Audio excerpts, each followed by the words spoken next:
Have you ever been handed a thick packet of documents? A contract, usually. And the moment you look at the tiny 8-point font and the endless pages of jargon, your mind just streams, I am about to sign away my life and I don't understand half of Oh, this. absolutely. That feeling of immediate legal vulnerability is incredibly common. It really is. Yeah. And it's especially true when it comes to housing. It's the moment of truth in modern life, really. The residential lease agreement is fundamentally one of the most consequential contracts most people will ever sign. Often it's second only to a mortgage. Yet we treat it like a long receipt sometimes. Just skim for the rent amount, find the signature line, and you're done. Right. And in doing that, we neglect the decades of legal implications that are packed into that document. Exactly. That overwhelming stress of entering into a legally binding housing agreement, that's the problem we are tackling today. We've done the ultimate deep dive into source material, focusing specifically on completing agreements to lease for residential tenancies. Our mission today is to give you, the listener, a fast track to expertise.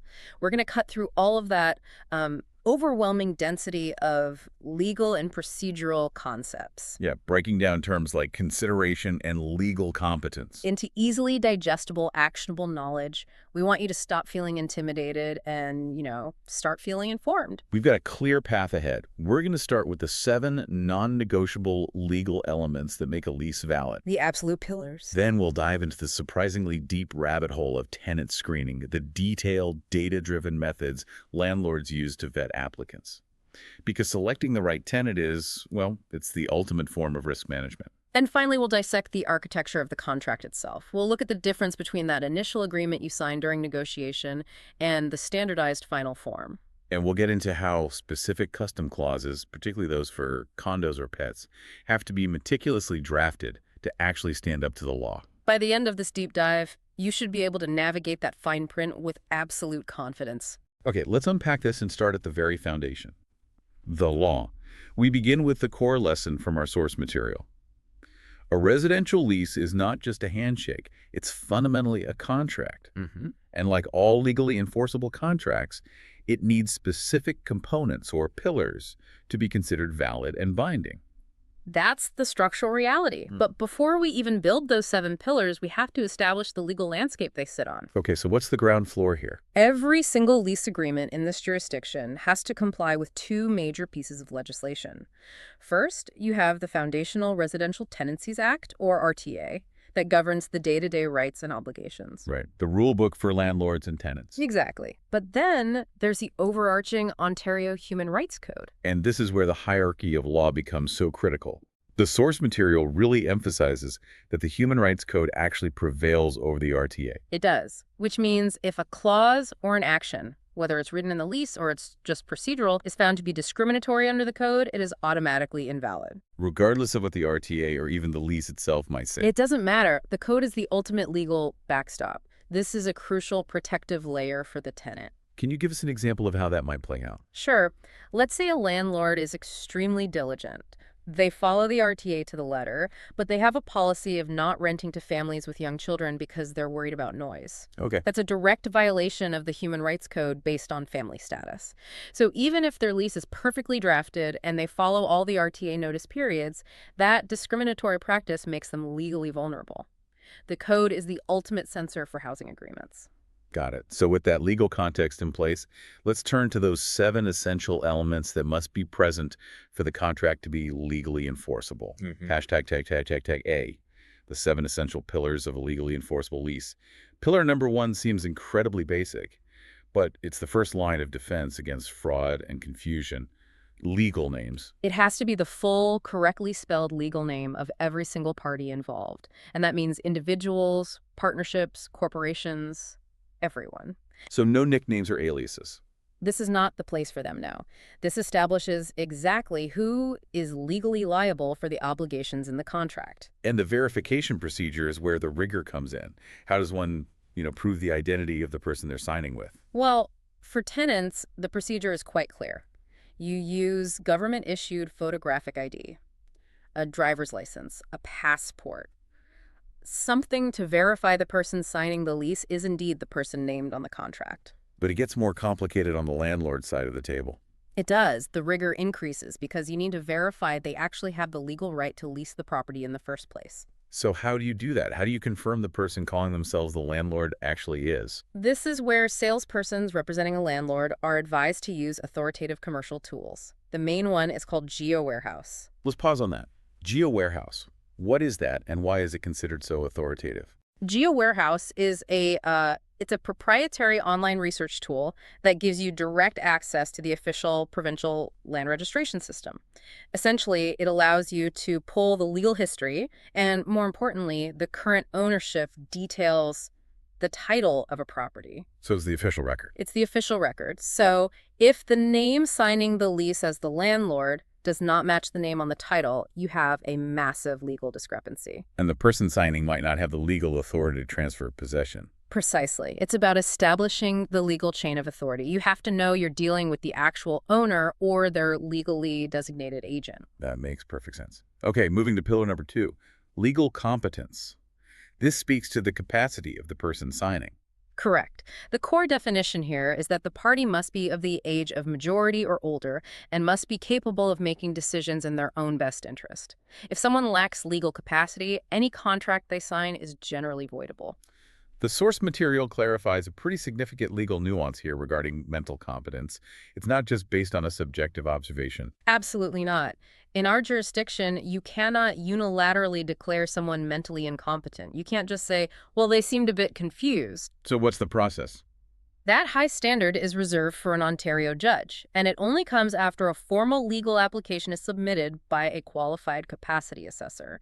So if you're transacting with an elderly person who seems a bit forgetful, you can't just assume incompetence. That high bar of a judicial declaration has to be met for the contract to be definitively voided on those grounds. And tied into this idea of competence is the discussion of guarantors and spouses. Yes. If a tenant is, say, financially dependent, like a student, or if the rental unit is going to be a matrimonial home, securing the signatures of spouses and guarantors is often necessary. A guarantor is basically a financial backstop. Exactly. They legally commit to covering the rent or damages if the primary tenant defaults. This adds a critical layer of financial security, which is why landlords often require it for younger tenants or those with a less established financial history. Okay, pillar 3 moves us to the object itself. The readily identifiable description. Precision here is absolutely vital. You can't just say, the house I rented on Elm Street. Not good enough. Not nearly. The description has to allow the property and the specific space being leased to be identified immediately and without any confusion. This means the full civic address, street name, number, and crucially, the unit number if it's a multi-unit building. So if you rent a basement apartment, that has to be specified. It must be. Otherwise, what's to stop a dispute over access to the main floor?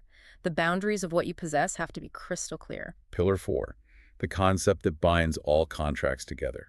Consideration. Consideration, the legal glue. It's defined as the exchange of something of value between the parties. It's the mutual obligation that makes the contract binding, not just a one-sided promise. And in a lease, that's the rent. It's the rent details, specifically, and those details must be exhaustive. What needs to be specified precisely? You must detail the exact dollar amount of the rent. If you write it in words and numbers, they have to match. You need the exact method of payment. Is it an electronic transfer, a certified check? What is it? Then the date it's due and the specific recipient of the payment. So if it just says rent of $2,000 will be paid, without those other details, the foundation is weakened. It is. The consideration is too fuzzy. It opens the door for disputes about payment methods or timing. Clarity is everything. Pillar 5 is about the lease purpose. The intended use has to be clear and, more importantly, lawful. And lawful is the key word there. Most standard leases will define the use as single-family residential. Why is that phrasing so important? It's a critical protection for the landlord because it prevents the tenant from using the premises in a way that violates municipal zoning bylaws. Can you give us a quick example of a common zoning conflict that this clause would prevent? Certainly. Let's say a tenant moves into a unit in a residential-only zone and then tries to run a high-volume commercial business out of it. Maybe an unlicensed short-term rental operation like an Airbnb, or a high-traffic retail store, or even an industrial repair shop from the garage. Right. They would be in breach of the lease purpose, and that's an enforceable fundamental term of the contract. Moving to the term of the agreement, Pillar 6. Start and end dates. Term. This seems simple, but it contains one of the most powerful tenant protections in the RTA. It absolutely does. You must stipulate the exact commencement date and the exact expiration date. But the single most important legal concept here is the transfer of possession. Explain that. What does that mean in practice?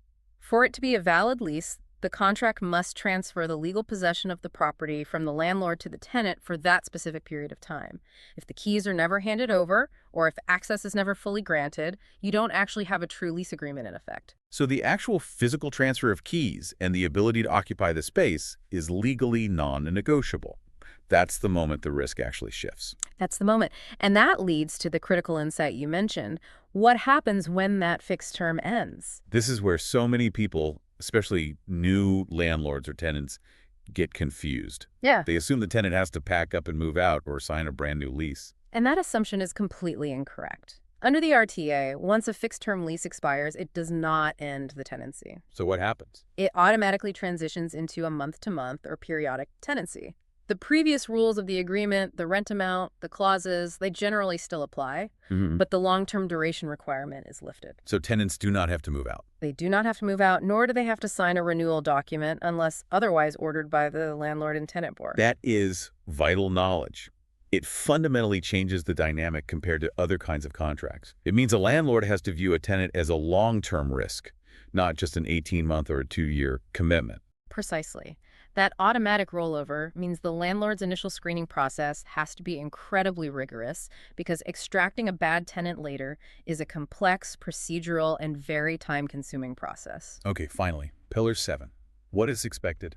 The catch-all. This is where you ensure all the detailed rules, regulations, policies, procedures, and obligations for both parties are clearly articulated.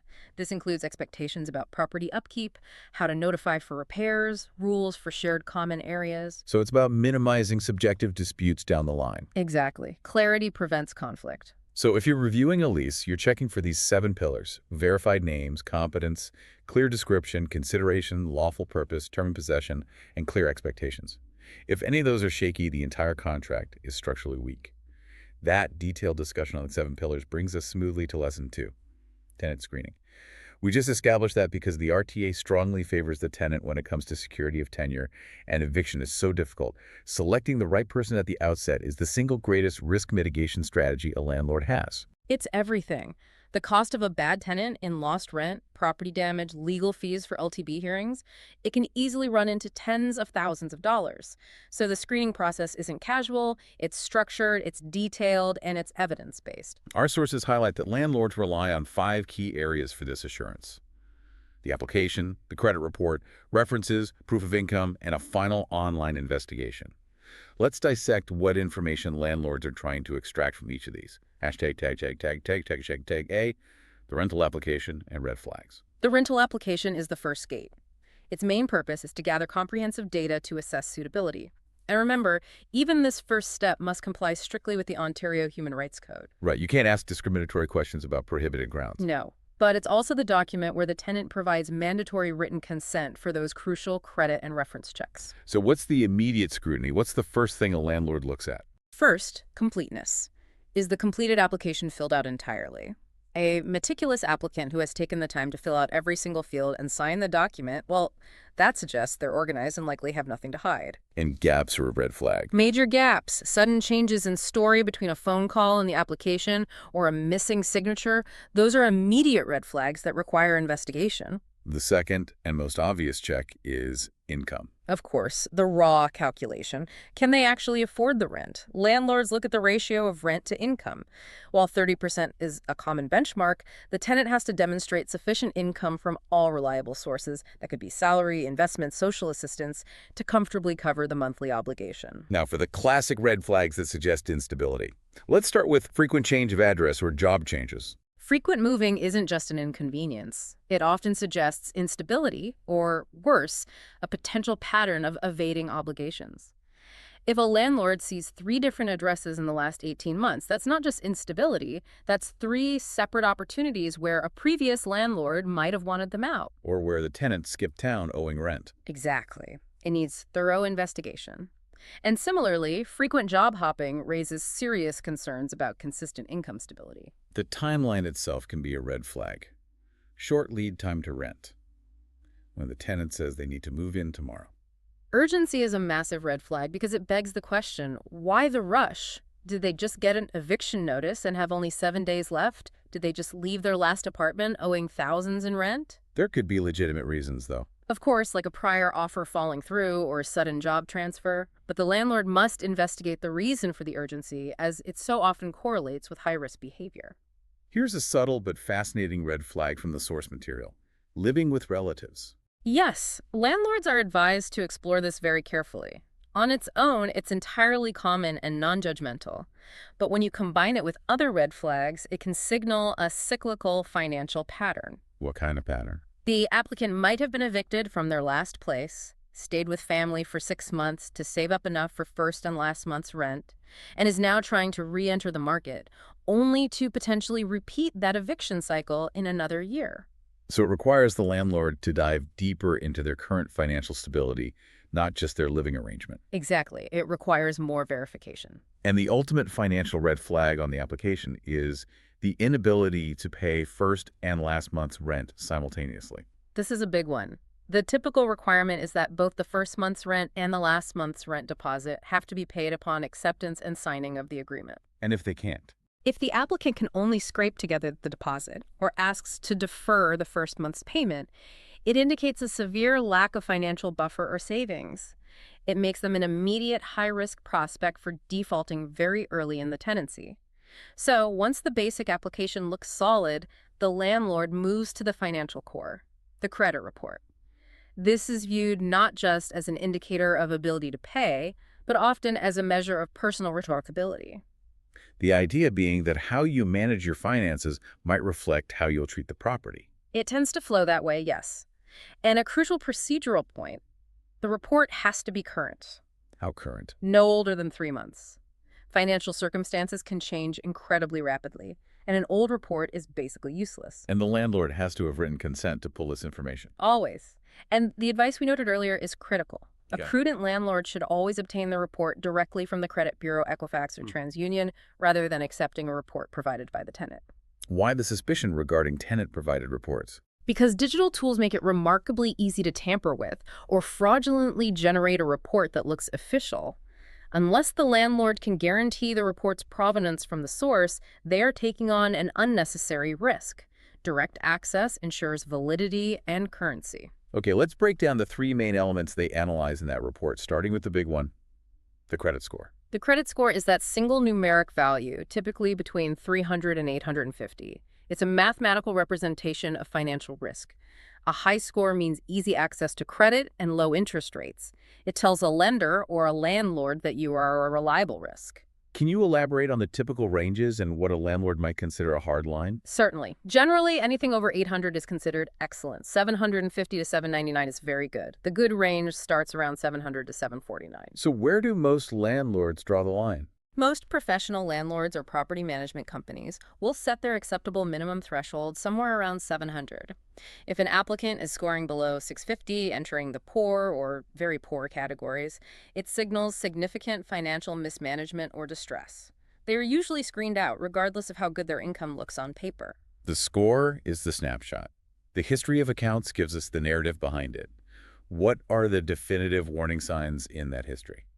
The absolute instant rejections often come from notations, like a repossession, meaning an asset like a car was seized due to non-payment or written-off debt, where a creditor has just given up on collecting. Beyond those major flags. Landlords look for patterns of overextension. Are they carrying too many credit cards with high balances? Do they have multiple large loans, like for several cars, or huge lines of credit?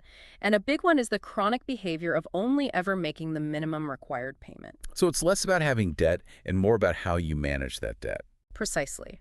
The key requirement for a landlord is predictability. They want to see that their monthly rent obligation will be prioritized and managed responsibly. Consistent, on-time payment, even across many accounts, is far preferable to high balances and late payments. Finally, the current status of accounts. This is a check on immediate solvency. Someone might have a stellar payment history for a decade, but if their credit report shows that 2 or 3 accounts have recently gone into default now, that trumps the historical performance. The landlord needs to know the applicant is financially stable today. Immediate financial distress means the application is almost certainly going into the rejection pile. Now we shift from hard data to subjective insight. Leasing is a long-term relationship, so character insight is vital. We need to talk about checking references, employment, personal, and previous landlord. Starting with employment references, the goal here is pretty simple. Confirm income stability and get a sense of their general behavioral characteristics. What are the sample questions our source material advises for employers? The questions are structured to gather facts and, if you're lucky, some soft data. The facts are things like, when were they hired? What's their role? Is it full-time or part-time? How are they paid? Salary or commission? And the salary amount. And the soft data. That's harder to get. Things like, have they had any trouble at work? What is their communication style like? And the golden question you always want to ask is, would the company rehire this individual? But the reality check is that most large companies are incredibly risk-averse about giving that kind of information. They are. Due to liability concerns and privacy laws, many big HR departments will only confirm the base facts title, tenure, salary. They will often refuse to comment on conduct or rehire prospects. So a landlord has to be prepared to accept only that basic verification. Okay, so personal references are likely to be biased, but they still serve a purpose. They do. They can help fill in the character blanks. You can ask how long they've known the tenant for a general description of their character. And critically, you can ask about things the tenant's previous home condition, pets, or smoking habits. This is information that can either confirm or contradict what the applicant put on their form. And now for the most critical reference of all, landlord references. This is the ultimate insight into property care and payment history. This is where diligence becomes absolutely mandatory. The primary risk here is fraud, as we discussed, a friend posing as a former landlord. So how do you mitigate that risk? You have to try and verify the property owner. Use a tool like GeoWarehouse for the claimed rental address to see if the name matches. If the reference is a property manager, it's harder, but you still need to investigate. And what about the complementary current landlord danger? The classic industry trap. If a current landlord is overly eager to praise a tenant, it can be a massive red flag. It might suggest they are desperately trying to offload a problem tenant. So someone who pays on time but is maybe destructive or disruptive. Exactly. So you have to deploy very specific questions. Was the payment consistent and always on time? What was the reason for the move? How many occupants were there? Were there ever any noise complaints? And again, that final telling question. Would you rent them again? And a hesitation there is very revealing. A hesitant, well, maybe if, is often far more revealing than an effusive, oh, they were absolutely perfect. #D, verifying employment, income, and online search. We've stressed that gathering documents isn't enough. Independent verification of income is prudent. What is the gold standard for income verification? While a series of paycheck stubs showing year-to-date earnings is common, the absolute gold standard for independent verification, especially for self-employed individuals or those with complex income sources, is the Notice of Assessment, or NOA. Explain the NOA in detail for our listeners. Why is it considered so definitive? The NOA is the official document issued by the Canada Revenue Agency after they process a person's tax return. It's definitive because it provides an indisputable summary of their total income from all sources, employment, investments, pensions, disability, for the entire previous tax year. So it's confirmed by the government. It's hard evidence of financial capability confirmed by the government, and it's far more reliable than a potentially fabricated pay stub or a letter written by a small, unverified company. If a landlord is verifying employment directly with a company, what steps should they take beyond just calling the phone number on the application? Prudence suggests using that consent clause to call the company's main HR department directly, or for a smaller firm, contacting the main directory or receptionist. You want to verify the title, the tenure, and confirm that they are indeed still employed there. And what if the applicant claims not to work? Then the landlord must apply even greater scrutiny to verify the claimed source of income, whether it's disability payments, investment income, or another regular provable source. Finally, the digital detective work, the online search. Since there is no centralized official bad tenants registry, this search is critical for character confirmation. It serves two main purposes: confirmation and character insight. Checking personal social media sites can instantly reveal contradictions. For example, did they claim they have no pets, but their Instagram is full of pictures of their 3 large dogs? Did they say they are a non-smoker, but their Facebook profile shows them smoking on the balcony? It happens all the time. In professional sites. Professional networking sites like LinkedIn allow you to cross-check their employment history against what they put on the application. Do the jobs and the timelines match up? What about checking the business details they provided? Always verify the addresses listed for income sources. You want to ensure the address they provided for their employer is a genuine business address, not a residential one. A residential address could indicate they're running an unestablished or maybe an undesirable business from home, or that they've misrepresented their self-employment as formal employment. And the final sweep involves simple name, phone, and email searches. A name search might turn up news articles about past evictions or LTB decisions, though you have to be meticulous about verifying the identity is correct. Searching the phone number or email can sometimes reveal an applicant is operating an undesirable home-based business that would violate the residential use clause. All these steps are just part of collecting enough information to say, yes, this person is a predictable, responsible risk. So, having established this rigorous process of tenant vetting, let's now shift focus to the documents that formalize this risk management. It's crucial to understand the functional difference between the agreement to lease and the final standard form of lease. I think a lot of people outside the real estate industry probably assume they're the same document. They are related, but they are distinct in function. The agreement to lease is the negotiation document. It's where the parties set the price, agree on the conditions like the credit check, and add all the custom clauses. That's the offer. It's the offer, exactly. Once that document is accepted and all the conditions are met, its agreed upon details are then accurately transposed into the formal, standardized, standard form of lease. And that form is legally mandated by the Residential Tenancies Act. It must be used for almost all residential tenancies. So this section is really about getting the details right in that initial negotiation document. Precisely. Hashtag, key aspects of parties, the essentials of detail. Let's look at the foundational details required for that document to be valid, starting with the date of agreement.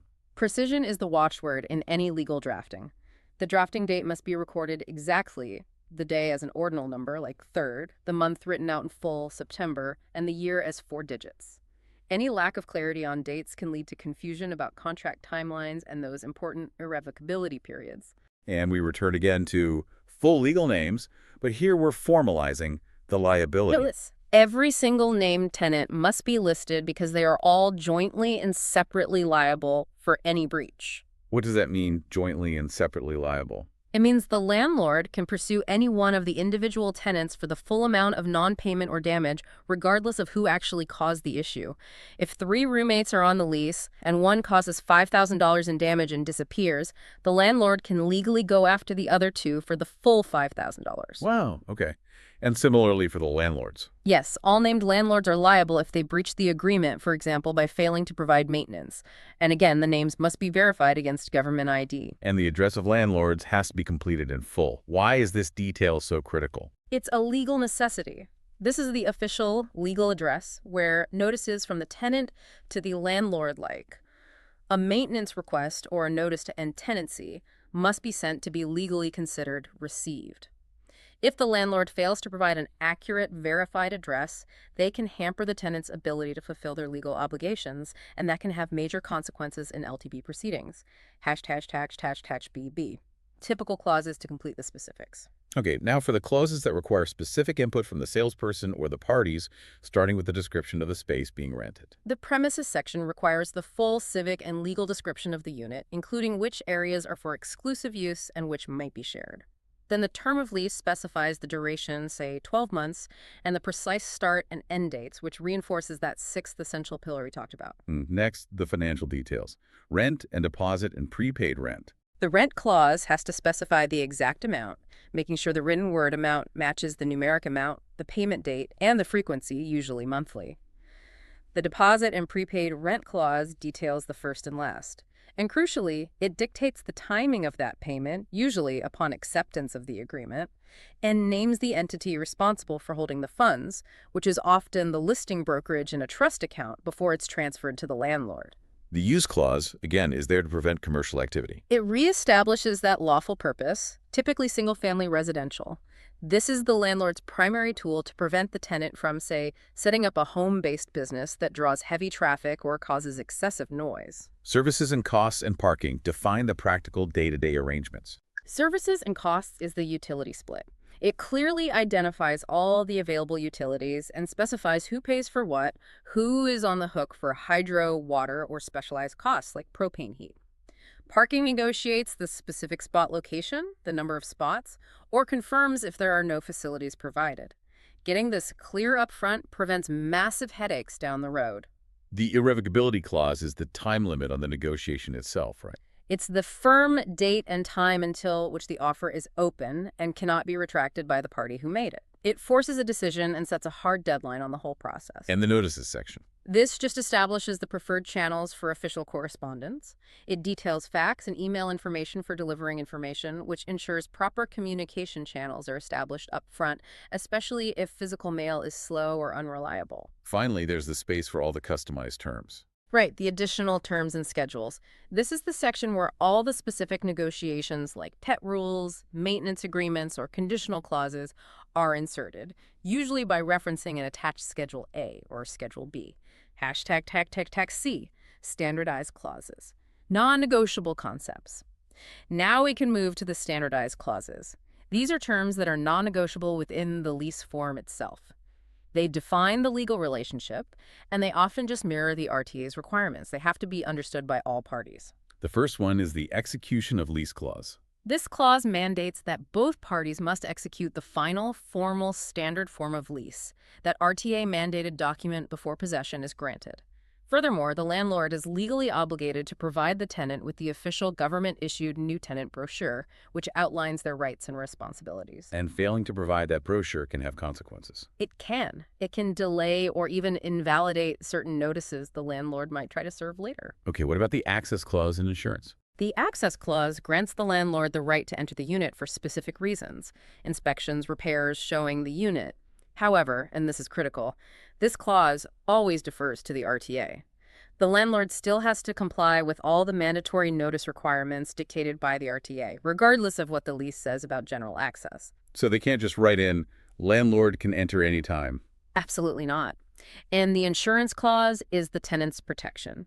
It mandates that the tenant must carry adequate fire, damage, and public liability insurance for the entire term, and the landlord can demand proof of it. Then there's the essential tax matter, residency. This clause requires the landlord to inform the tenant if they are a non-resident of Canada.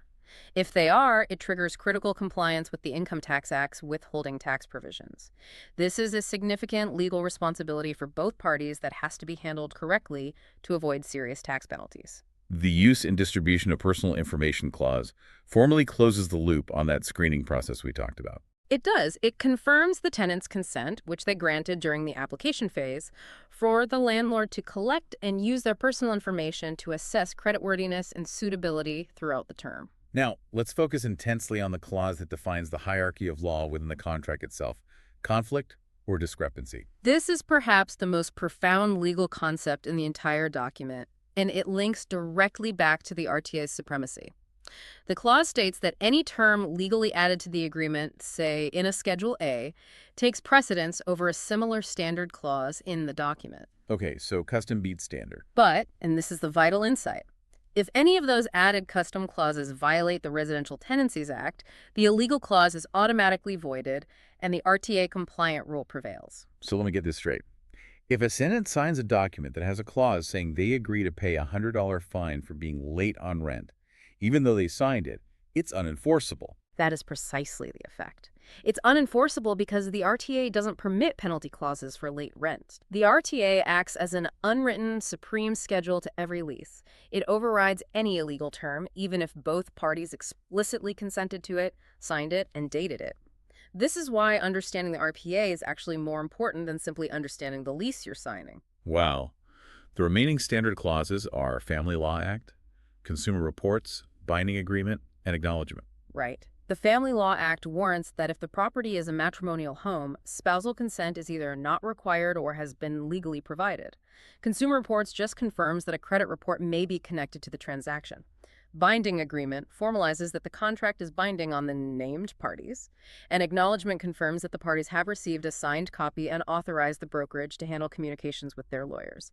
Hashtag #signature and witnessing requirements. The final procedural step is signing. Getting this wrong can invalidate the whole document. How must the parties execute the agreement? They sign using their regular signature, the same way they'd sign a check. This confirms their agreement to all the terms and conditions within the document. It's the moment they transform the agreement from a negotiation into a legal commitment. And what about the requirement for initialing? This is a critical procedural safeguard. All parties have to initial the bottom of every single page, including all the attached schedules. This confirms they've acknowledged the content of that specific page. And what about changes? Any alterations, changes, or deletions to the text of the agreement must also be initialed by all parties to confirm mutual consent to that change. And the dating specifics for the signature? The date the party signs must be inserted clearly, using both words and numbers like May 12, 20XX, to eliminate any ambiguity about when the contract was executed. Given modern technology, are electronic signatures okay? Yes, electronic signatures are legally acceptable, provided all parties agree to their use.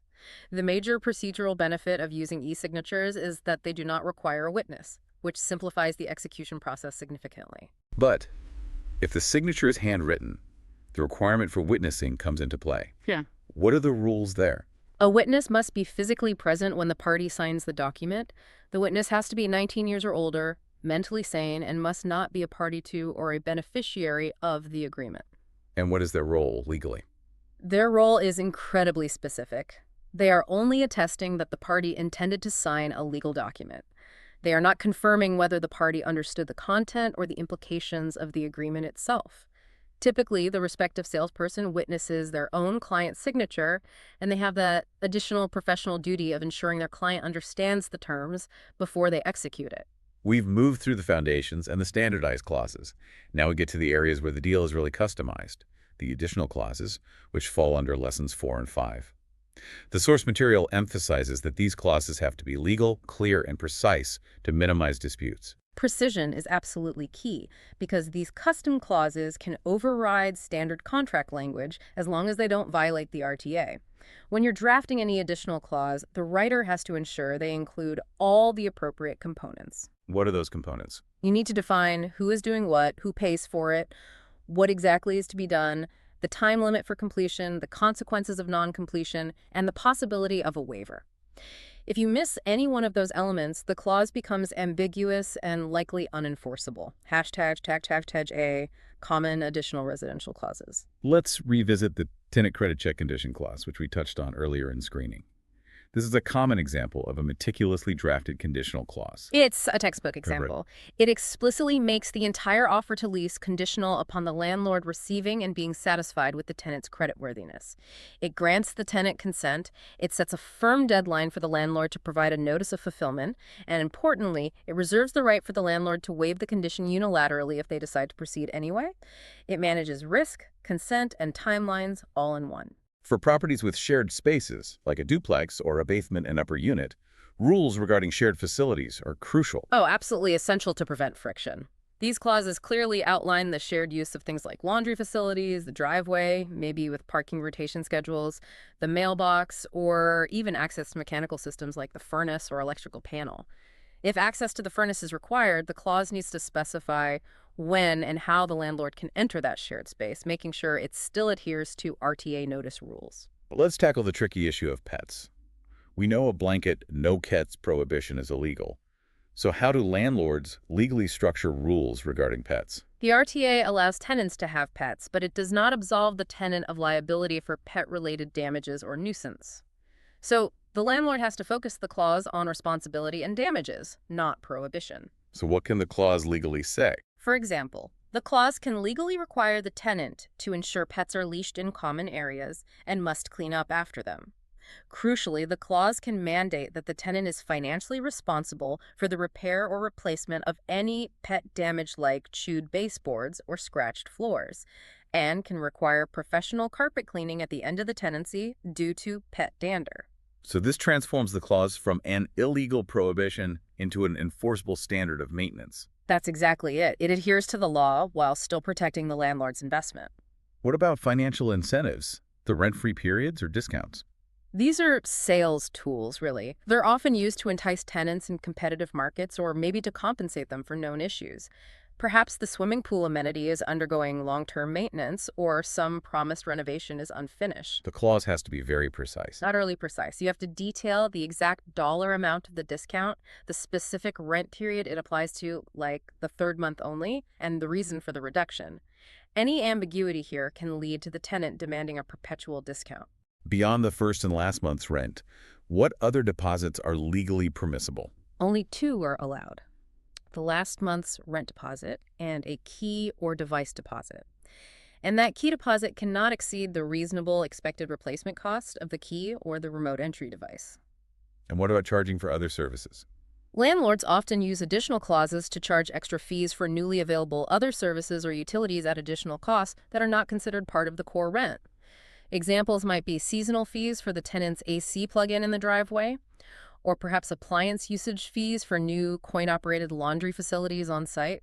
Finally, ensuring the longevity of extensive items, the appliance warranty and inclusion clause. This is critical. To prevent disputes over broken or missing appliances, the clause must itemize every included appliance, ideally listing the make, model, and serial number. The typical clause warrants that the appliances will be in good working order at the commencement of the lease. And then the responsibility shifts. It shifts. The clause then requires the tenant to maintain those appliances thereafter, with ordinary cleanliness, at the tenant's expense for the duration of the term. This sets a clear expectation of maintenance. #B, condominium-specific clauses. Leasing a condominium unit adds a whole other layer of legal complexity. You have the Condominium Act 1998 and the specific rules and bylaws of the individual condominium corporation that have to be integrated into the lease. Due diligence on these external rules is paramount. So the tenant is essentially agreeing to two contracts: the lease with the landlord and the set of rules governing the entire building. That's a great way to put it. The first necessary clause is adherence to condominium rules and regulations. This is the mandatory catch-all. It requires the tenant and all their guests to comply with all the corporation rules that apply to residents. This includes rules about noise, garbage disposal, common area use, everything. If the unit includes extra storage, we need locker provisions. Right. This clause details the use, location, and any restrictions related to the storage locker assigned to the unit. For instance, the condo rules might prohibit storing flammable materials or items that could attract pests. This has to be spelled out. And sometimes the tenant needs approval from a body outside the lease parties. This is a critical condition: tenant approval by the board of directors. If the specific condo corporation's declaration or rules require that all tenants be approved by the board, which is common in mature adult buildings with minimum age restrictions, then this must be written into the lease as a condition that has to be fulfilled before the tenancy can start. And if they don't get board approval, The tenancy cannot legally begin. The deal is dead. finally, rules regarding all the shared amenities. Rules or additional costs associated with common areas. While that general adherence clause covers most things, it's prudent to detail specifics here. For instance, the landlord might want to specifically outline the rules regarding booking the party room or the elevator for moving, including any required booking fees or damage deposits that are levied by the condo corporation. This prevents the tenant from being surprised by hidden fees associated with using the building's facilities. We have completed the negotiation and customization. Our final section, Lesson 6, discusses the procedural documents used after the agreement has been accepted, specifically when details need to change or conditions have to be officially managed. ###history. Amendments. An amendment is the formal document used when both parties mutually agree to change a term after the original agreement has been accepted and executed.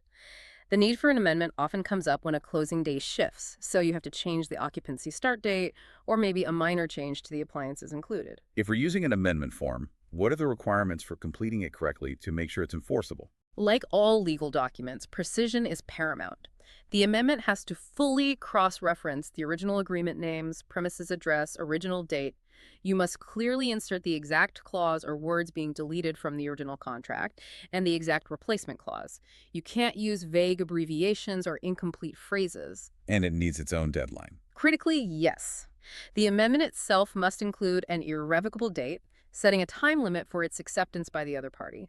###B, notice of fulfillment, LOF, and waiver. These two documents, the notice of fulfillment and the waiver, are the operational tools used to manage those conditional clauses we discussed earlier, like the credit check. A notice of fulfillment, or NOF, is the formal document used by a party to confirm that one or more conditions benefiting them have been met to their satisfaction. For example, the landlord gets the credit report, they're satisfied with it, and they send the NOF to the tenant.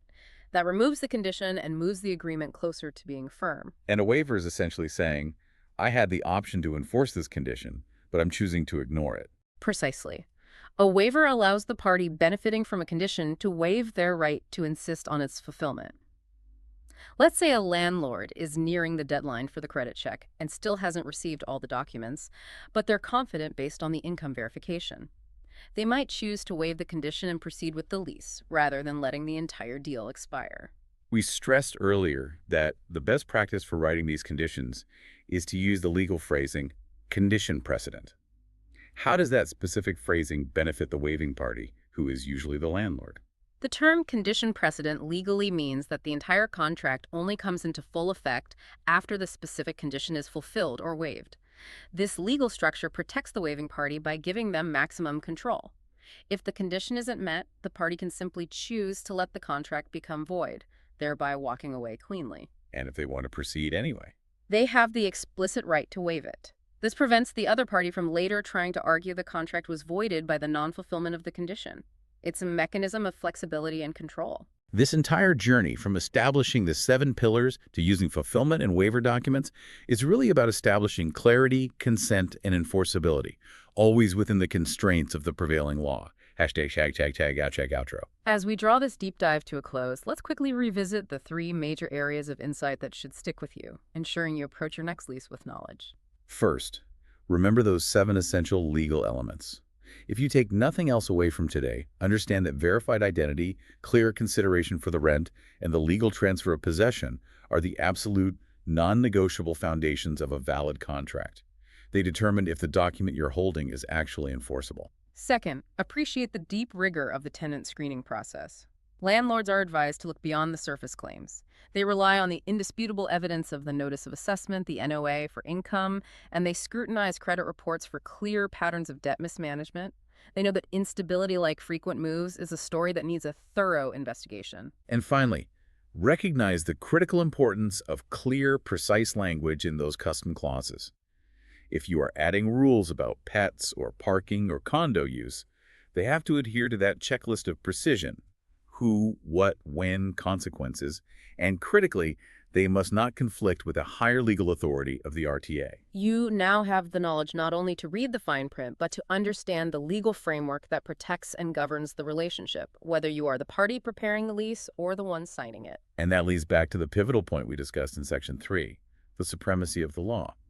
If you sign a custom clause in a Schedule A, for example, a clause stating, tenants agree to no guests overnight, and that clause is written precisely, it's signed, it's dated, making it legally binding between the two of you, but the RTA protects a tenant's right to have guests. Then which piece of paper truly matters? The powerful truth of protective housing laws is that the RTA always wins.